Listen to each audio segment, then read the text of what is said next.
Welcome to APIC's Infection Prevention in You podcast. APIC's Infection Prevention in You campaign educates healthcare providers and consumers about the importance of infection prevention. Learn more by visiting www.apic.org/infectionpreventionandyou. Today, we're speaking with Kissa Robinson, member of APIC's Communications Committee. We'll be talking about how healthcare professionals and consumers can break the chain of infection in behavioral health settings. Also, breaking the chain of infection is a theme for this year's observance of International Infection Prevention Week, which takes place October 16th through the 22nd.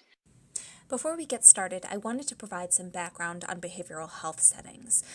These settings can include specialty psychiatric hospitals, substance abuse centers, outpatient practices, group homes, as well as correctional institutions. Welcome to the show, Kissa. Thank you, Janine. I'm glad to be here.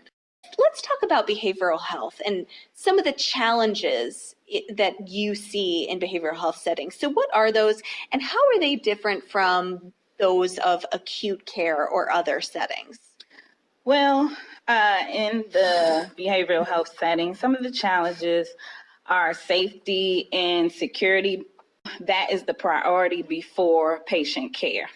And so we have to ensure the safety before we can go into making sure that we prevent infection.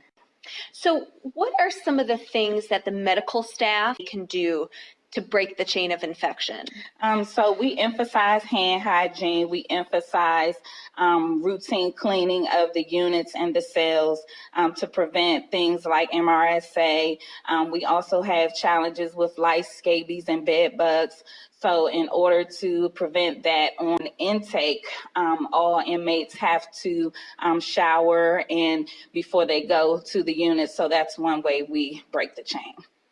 That's great information. Thank you so much for your time, Kissa.